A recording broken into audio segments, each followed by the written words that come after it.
안녕하세요. 경제학자의 문화살롱의 최병서입니다. 오늘은 점묘파 그림을 한번 다뤄보겠습니다. 점묘파 그림에서 경제학자는 무엇을 볼 수 있을까요? 한번 생각을 해보겠습니다. 파리의 올세 미술관에 가면 인상파 그림들이 많은데 그 중에 점묘파 그림들이 여럿 있습니다. 가령 폴 시냐크이나 조르주 스eurat 같은 그림들을 볼 수 있는데요. 이 그림을 보면서 마치 그 완전 경쟁 시장의 모델을 보는 듯한 그런 생각들이 머릿속으로 지나갔습니다. 오늘 점묘파의 기법을 먼저 말씀을 드리면, 점묘파의 기법은 아주 독특한 겁니다. 말하자면 신인상주의의 시작을 알리는 시도라고도 볼 수 있는데요. 대표적인 작품은 아마 조르주 스eurat의 그랑자트 섬의 일요일 오후라고 하는 그림일 겁니다. 이 그랑자트는 파리의 생강에 있는 섬으로 파리 시민들의 여름철의 그 휴식처죠. 그 그림을 보면 이렇게 아주 평화로운 모습으로 보이지만 사실 잘 들여다보면 이게 무수히 많은 점들로 구성이 되어 있습니다. 또 하나 그림을 보시면은 시냐크의 이 물의 도시죠. 베니스의 그 그랑 카날 입구 쪽에 있는 큰 그 카날을 그린 그림인데, 이 그림도 마치 이게 석양인지는 모르겠습니다만 아주 독특한 느낌을 주는 그런 점묘파의 그림입니다. 멀찍이서 보면은 조화로운 화면이 보이는데 가까이 가서 보면 형체의 윤곽이 명확하지 않고 원색의 어떤 점들이 아주 찍혀 있는 그런 그림을 볼 수 있게 됩니다. 이 점들 하나하나는 어떤 그림에서 하나의 그 원자와 같은 존재들인데, 이 그림이 무수히 많이 독립적인 점들이 모여서 하나의 조화로운 형태와 그림을 완성하게 되는 것이죠. 이 경제학자인 저로서는 이 그림에서 보면 완전 경쟁적 시장에서 그 안에 존재하는 수많은 자그마한 독립적인 기업들의 모습이 생각이 납니다. 독립적인 기업이야말로 이 점묘파의 그림에서 한 점, 원자와 같은 한 점과 같은 그러한 역할을 하는 게 아닌가 하는 생각이 듭니다. 그래서 경쟁적 시장 안에서의 개별 기업이라고 하는 것은 시장 전체에 미치는 영향은 아주 미미해서 무시할 만한 그러한 존재라고 봅니다.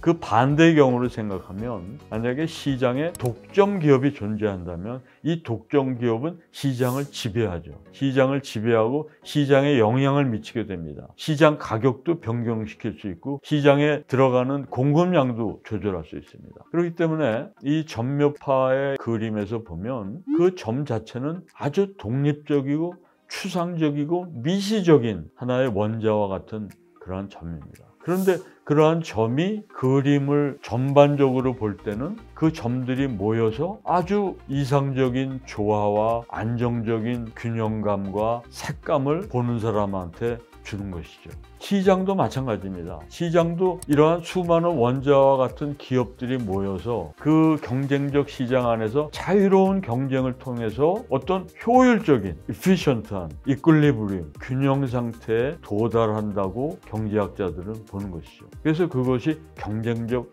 균형점입니다.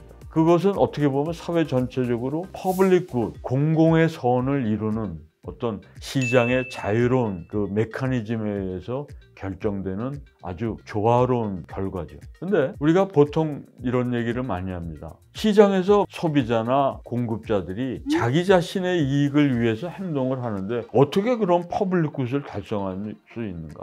그거에 대해서 아담 스미스는 그는 이렇게 말했습니다. 우리가 아침에 따뜻한 우유를 마실 수 있는 것은 우유를 공급하는 배달부에 의해서 가능하지만 그것은 그 배달부의 이타적인 마음에서 이루어진 것은 아니다. 그러니까 그 우유를 만들고 우유를 짜고 그 우유를 공급하는 사람들이 바로 많은 소비자들의 만족을 위해서 내가 희생하거나 헌신하는 것 때문에 이루어진 것이 아니다라고 하는 것이죠. 시장에서는 자기 자신의 이익을 위해서, 목장주는 목장의 이익과 목장의 번성을 위해서 아침부터 열심히 일하고 소를 키우고 젖을 짜는 것이죠. 그래서 그것이 아침에 우리한테 배달이 됩니다. 그것은 이기심에 의해서 공공의 선이 이루어진다라고 하는 것이죠. 이것이 어떻게 보면 보기에는 이게 모순처럼 보이지만 이것이 시장 경제의 조화로운 균형입니다.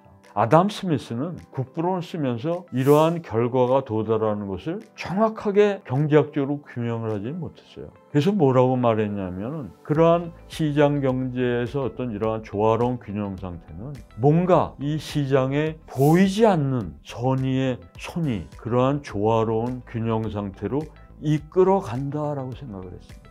그것이 바로 아담 스미스의 invisible hand, 보이지 않는 손이라고 하는 거예요. 그럼 포인틀리즘이라고 영어로 말하는 거예요. 이 점묘파는 왜 그렇게 무수히 많은 점을 찍어서 그림을 그렸을까요? 그는 우리가 색채의 원리에서 찾아볼 수 있습니다. 우리가 색채를 공부하다 보면 물감을 섞게 됩니다. 가령 빨간 물감과 파란 물감을 섞으면 보라색이 되죠. 근데 이 색을 섞으면 섞을수록 색은 점점 어두워진 색으로 변하게 됩니다. 그렇기 때문에 인상파 화가들은 색을 가급적 섞는 것을 경계했습니다. 왜? 캔버스 자체가 어두워지기 때문에. 태양 아래에 빛나는 그러한 아름다운 자연의 풍경을 그릴 때는 가급적 그 풍경 자체가 어두워지지 않도록 그리려고 노력을 했죠. 그러려면 결국 그림 물감을 가급적 섞으면 안 됐습니다. 근데 점묘파의 이러한 화법은 인상파 화가들이 생각하는 이러한 걱정을 명쾌하게 해결해 줬습니다. 왜냐? 단 하나의 컬러를 가진 점을 독립적으로 그리다 보면 그 점들이 독립적인 컬러를 유지하면서도 그것이 모여서 볼 때 우리가 원하는 그러한 어떤 조화로운 밝기가 그대로 유지되면서 화면에 표현될 수가 있는 것입니다. 그렇기 때문에 이 개별 점은 그 하나 자체로는 큰 의미가 없지만 그러한 독립적인 점들이 모여서 화면을 구성할 때 그 화면은 아주 조화로운 그 화가가 원하는 그러한 색깔을 그대로 낼 수 있다라고 하는 그러한 장점을 갖고 있습니다.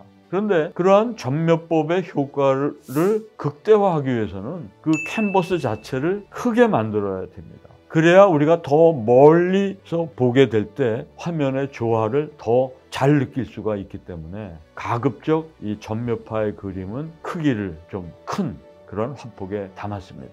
우리가 아까 본 그랑자트의 일요일 오후라고 하는 조르지 시라의 그림은 크기가 가로 2m가 넘습니다. 2m 8cm고 세로가 3m가 넘는 3m 8cm의 큰 캔버스에다가 시라가 2년 넘게 그려서 완성한 그런 그림입니다. 그 그림을 다시 한번 들어가서 보시면 그 그림의 오른쪽에 큰 여인이 이제 그 옆에 오른쪽에 서 있는데 검은 양산의 여인의 손에는 이 개끈 같은 그런 끈이 가죽끈이 들려 있는데 그 끈의 끝에 보면 원숭이가 있습니다. 원숭이를 이제 끈에 묶어 놓고 있죠. 근데 그 원숭이는 전통적으로 그 파리에서는 그 당시에 어떤 매춘이라든지 어떤 성적인 어떤 그 러스트, 욕망을 상징했다고 합니다. 그래서 아마 그 여인은 매춘하는 여성이었을 거라는 그런 암시를 주고 있죠. 그런데 이 그림의 재밌는 거는 한 가운데에는 붉은 양산을 쓴 여인과 함께 걸어오는 하얀 옷을 입은 소녀가 있습니다. 근데 그 그림의 그 가운데 있는 그 하얀 옷에 그 원피스를 입고 있는 소녀는 혼자만 가운데서 반짝거리는 하얀 옷을 입고 있습니다. 그것은 시라가 다른 캔버스는 다 점묘법으로 그렸으면서도 그 하얀 원피스만은 점묘화법을 사용하지 않았다고 합니다. 그래서 그 그림 한가운데 있는 하얀 원피스가 반짝반짝 빛나는 것처럼 보이게 그렇게 그렸습니다. 이 조르스라는 32살에 이른 나이에 죽습니다. 그때 죽고 나니까 그 같은 점묘파 화가였던 폴 시냐기 걱정이 됐습니다.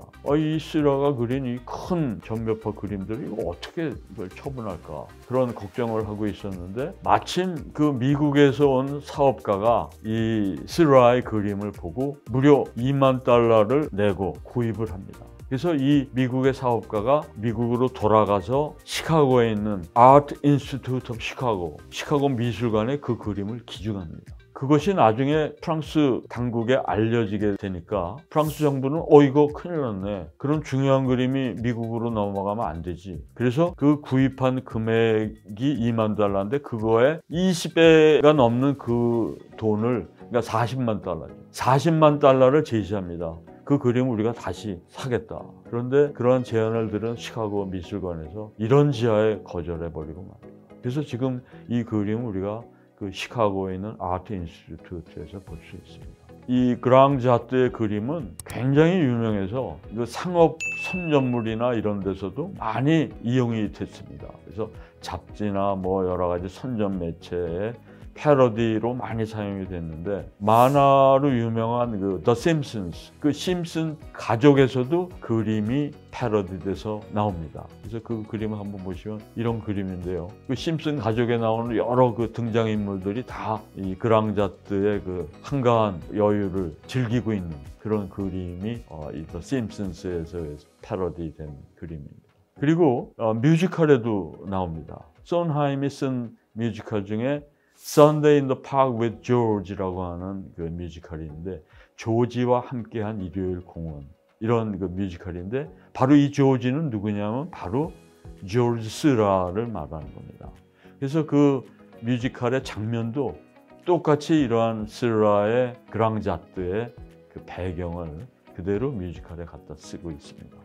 이것처럼 이 스라의 이 전묘파의 이 그림은 정말 그 지금까지 많은 사람에 의해서 정말 사랑받고, 그리고 많이 또 쓰이는 그러한 그림이 되었습니다. 오늘은 전묘파의 그림으로 같이 시간을 나눠봤습니다. 도움이 되셨는지 모르겠습니다. 제가 미술과 이 경제에 관한 그러한 주제를 가지고 한 20편 동안 다뤘는데, 이제 이 주제는 이것으로 마치고 다음부터는 유럽의 문화 도시의 그러한 문화 예술에 관한 이야기로 시작을 다시 해볼까 합니다. 그래서 처음으로 파리를 주제로 시작을 해보려고 합니다. 많이 기대해 주시고 기다려 주시면 감사하겠습니다. 오늘 이것으로 마치겠습니다. 감사합니다.